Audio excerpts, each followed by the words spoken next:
অন্ধকার করে কি হবে, আমরা এখন যাচ্ছি মন্দারমণির উদ্দেশ্যে। চলো লেটস গো। হাই বলে দাও। হাই বোন, হাই করো। ওই বোনের দিকে হাই।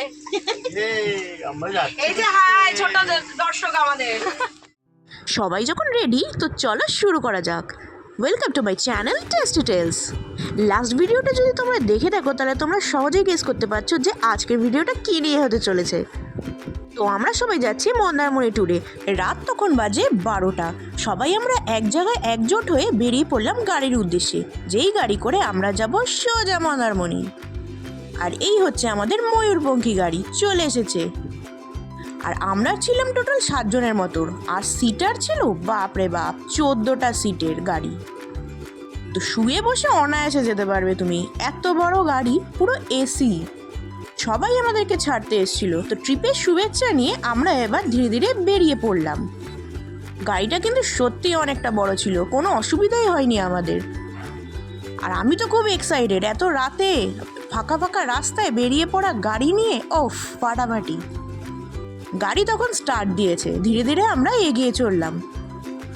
আর কলকাতায় তখন কিন্তু খুবই বৃষ্টি হচ্ছিল। আমার তো ভয় লাগছিল যে ওখানেও বৃষ্টি না হয়, কিন্তু আমরা যখন বেরিয়েছি তখন ইতিমধ্যে কলকাতাতে বৃষ্টি বন্ধ হয়ে গেছে। ভেজা ভেজা রাস্তা, চারিদিক শুনশান, আর আমরা চলেছি তার মধ্যে থেকে। আমাদের ব্যাগেজটা দেখো, জাস্ট লাস্টের দিকে সমস্ত ব্যাগ এদিক ওদিক চারিদিকে ছড়িয়ে ছিটিয়ে রয়েছে। আর ইতিমধ্যে আমাদের স্ন্যাক্স খাওয়া স্টার্ট হয়ে গেছে গাড়িতে উঠেই। বেবি তো এখনও ঘুমায়নি, সেও খুব এক্সাইটেড আমাদের সাথে।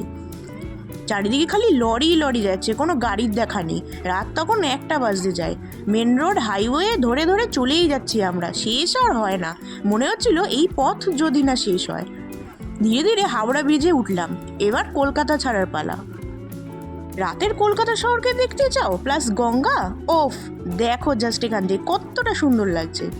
এবার পেট্রোল পাম্পে ঢুকে পুরো ফুল ট্যাঙ্ক করে নিলাম, কারণ মিডিলে কোনো থামাথামি সিন নেই, ডিরেক্ট যাব শেরি পাঞ্জাবে। তার ভিডিওটা কিন্তু তোমরা আগেই দেখে নিয়েছো। আর আমরা এরপর যাব মন্দারমণি রিসর্টে, তাই ভিডিওটা কিন্তু তোমাদের লাস্ট অবধি দেখতে হবে, কারণ লাস্টের ভিউটা অসাধারণ। মেন রোড দিয়ে গাড়ি চলছে হু হু করে, আর আমরা এনজয় করছি মাঝরাত্রিরে কলকাতা শহরকে। গাড়ি গিয়ে ডিরেক্ট থামলো শেরি পাঞ্জাবে।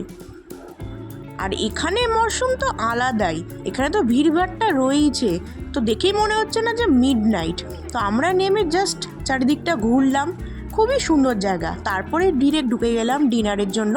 আর দিদির যেহেতু বার্থডে ছিল তাই সেলিব্রেশন তো করলাম। তারপর আমরা খাবারগুলো অর্ডার করে নিলাম। তাই এই ভিডিওটা কিন্তু তোমরা আগের ভিডিওতে দেখে নিতে পারো। ফুল ডেসক্রিপশন অ্যান্ড মেনু কার্ড পুরো আমি শো করে দিয়েছি। তো এটা হচ্ছে আমাদের টোটাল অল ওভার মেনু রাতের। আর বেবি ভাবছি যে আমি কখন খাবো, সবাই তো খেয়ে নিল। রাতের পেট পুজো করার পর এই আইসক্রিম কোল্ড ড্রিঙ্কস দিয়ে এবার উঠে পড়লাম আমরা গাড়িতে। দেখতে দেখতে ভোর হয়ে গেল, আর আমরা শটাং চলে এলাম মন্দারমণিতে। চোখ মুখের হাল দেখে বুঝতেই পারছো সারা রাত আমরা কেউই ঘুমাইনি, কখন যে নামবো সেই কথা ভেবে চলেছি।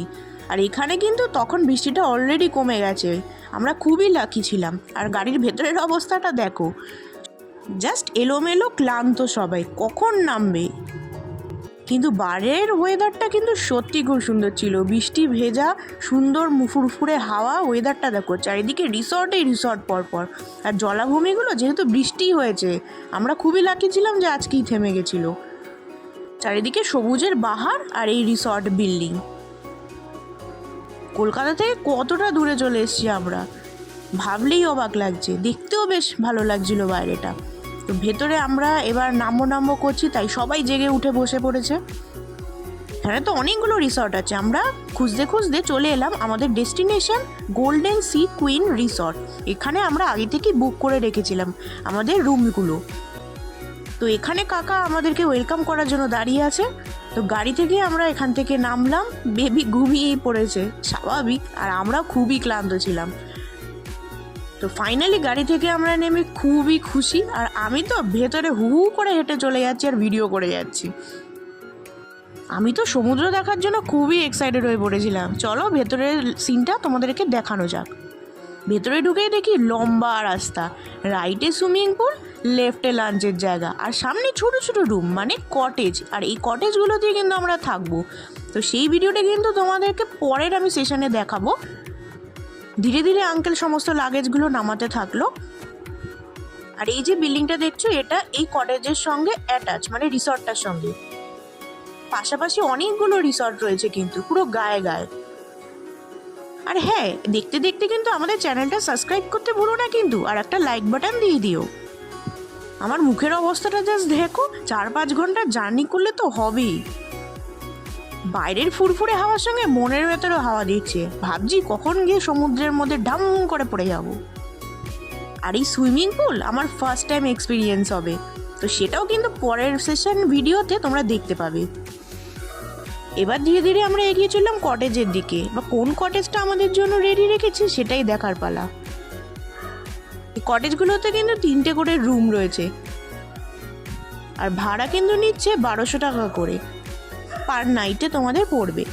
আর যারা যারা গাড়ি এনেছো তারা এখানে পার্কিং করে রাখতে পারো যে যার কটেজের সামনে। আমার তো মোটামুটি ভালোই লেগেছে, কারণ গার্ডেনও রয়েছে এখানে, ঝোলার জন্য দোলনাও রয়েছে, বেশ অনেকটাই খোলামেলা জায়গা। আর ওই যে সোজা দেখতে পাচ্ছ, এই গেটটার অপোজিটেই গেলে কিন্তু সমুদ্র দেখতে পাবো। এখানে বেশ সুন্দরভাবে গার্ডেনিংও করা হয়েছে। চলো এবার ধীরে ধীরে এগিয়ে যাওয়া যাক।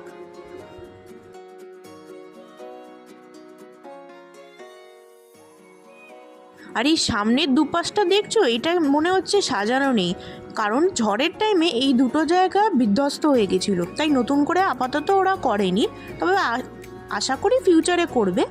এই যে সামনেই সেই সমুদ্র। তো ফাইনালি আমরা চলে এসেছি মন্দারমণি বিচে। সমুদ্র দেখে আর কন্ট্রোল করতে পারছি না, অনেকটা এক্সাইটেড। দেখতেই পাচ্ছ কত সুন্দর জায়গা।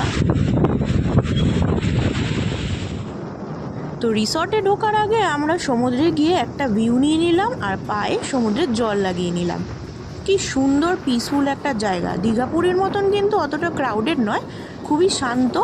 যেহেতু সবাই ওখানে রিসর্টেই ভর্তি, মানুষরা রিসর্ট এবং সুইমিং পুলেই বেশিরভাগ টাইম কাটায়। তো এরপর কটেজের ভিউ এবং কী কী খাওয়া দাওয়া করলাম আর কেমন এনজয় করলাম সেটা পরের ভিডিওতে আমি নিয়ে আসবো। দেখা হচ্ছে তখন, টাটা।